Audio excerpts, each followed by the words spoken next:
Good. All right, everyone. Today we have a presentation on the National Apartment Association. He's a junior in property management here at Virginia Tech. He's had an interest in real estate his whole life. Ladies and gentlemen, Garrett Powell. Thank you very much, Jack. Like Jack said, my name is Garrett Powell. I'm a junior from Pittsburgh, Pennsylvania. And today the purpose of this presentation is going to inform you on the importance of the National Apartment Association going global.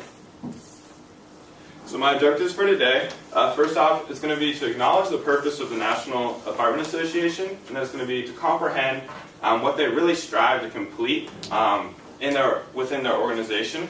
And then it's going to be to grasp how topics including investments in global goods really play a vital role into the process of going global, and then gain background knowledge as to how this applies to me personally. So to start off, the National Apartment Association can also be referred to as NAA, and it's America's leading voice for the apartment housing industry. So across the apartment housing industry, which consists of apartments, personally owned homes, condominiums, and things of that sort, this is really the organization that kind of pulls it all together.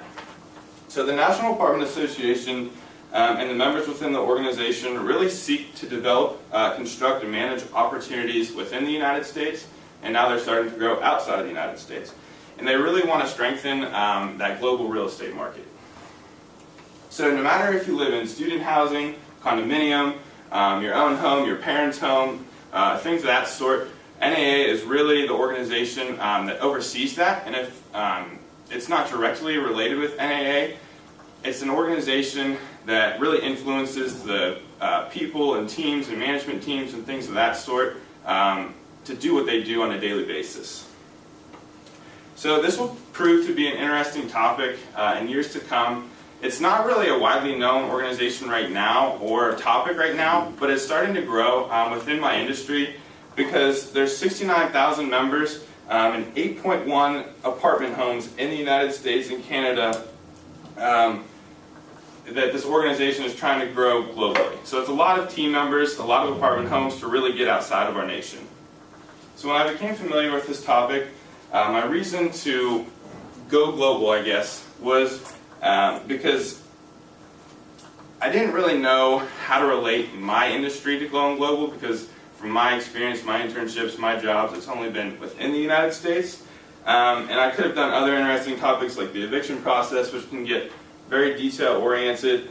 But I have an opportunity this upcoming summer where I'm actually going to get to experience this firsthand. I'm fortunate enough to receive a scholarship to attend the National Apartment Association Conference in San Francisco. It's going to be across 4 days from June 15th to the 18th. And I get to attend with 3 other classmates, my advisor and professors.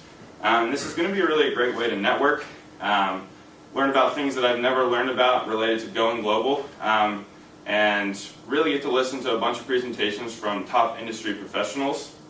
And I imagine that the National Apartment Association going global will be highly acknowledged and discussed because in Unis magazine, which is a magazine across the property management industry, which really ties together what's going on in the past month, Lauren Boston in the June 2015 edition kind of hit on a story where it shows how important it is to go global.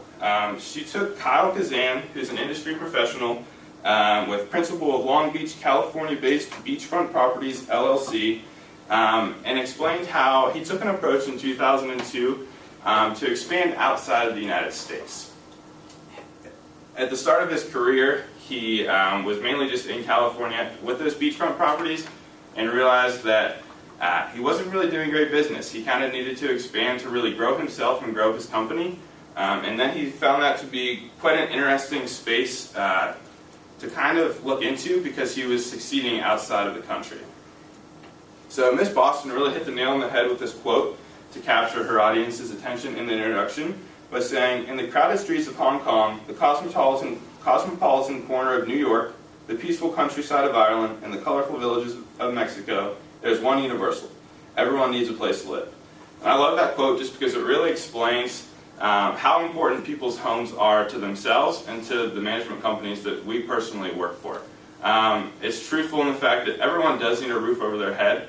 I believe that it's one of the necessities in life to live a healthy life, an enjoyable life.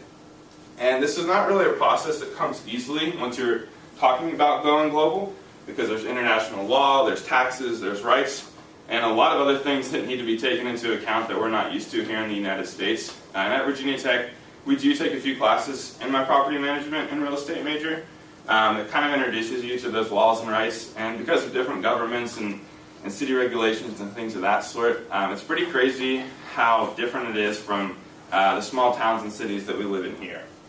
And another big thing to think about in going global is really, is it worth it to do the things that we do here in America with these people's homes? Because some cities might not be able to afford high-end fitness centers or business centers or even apartments themselves. So you kind of need to take a different approach on thinking how you're actually going to do that. So to throw some numbers at you guys, according to Real Capital Analytics from an article written in 2016, investments in the United States over the past 10 years has produced a total of 1,812 properties in destination markets, equating to over 40,000 total volume in millions. And can anybody guess the top destination markets in the United States currently over the past 10 years? Any guesses? You mean like city locations? City locations. Maybe New York. Okay, good guess. Yeah, so here's a list of them.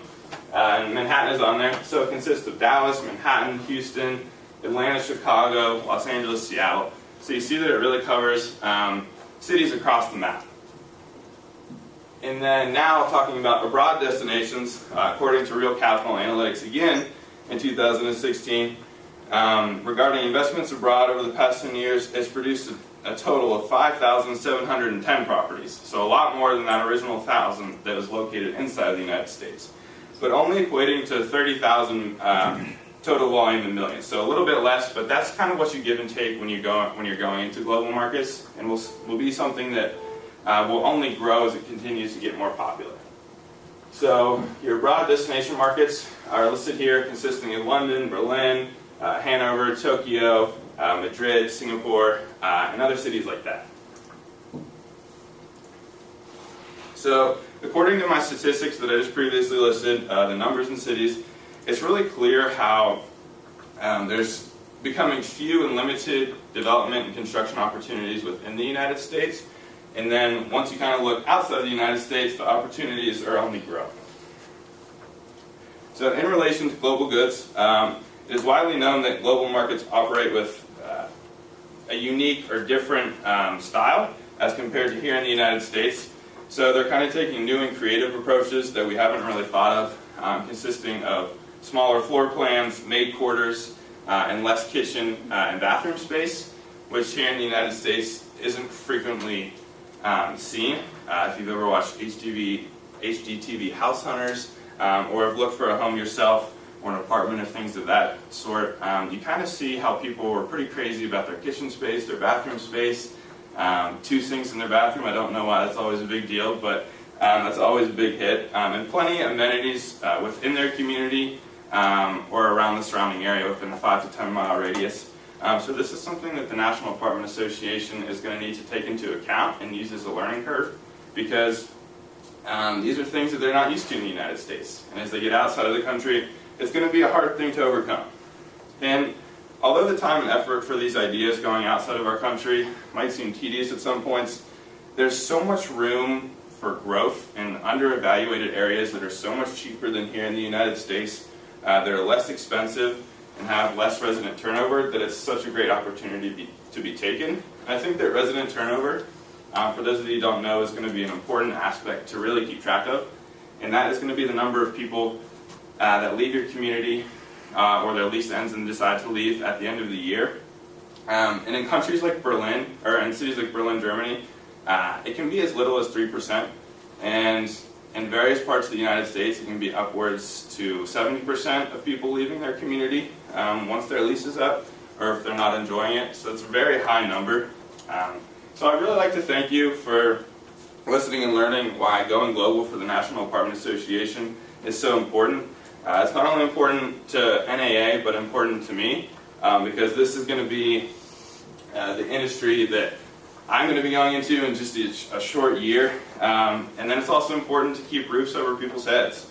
Investments in global goods play a vital role in the decision to go global. And who knows, maybe one day that in your career path, expanding and going global will be as important as it is for property management.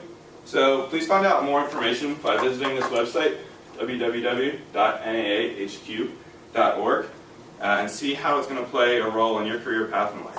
Thank you very much.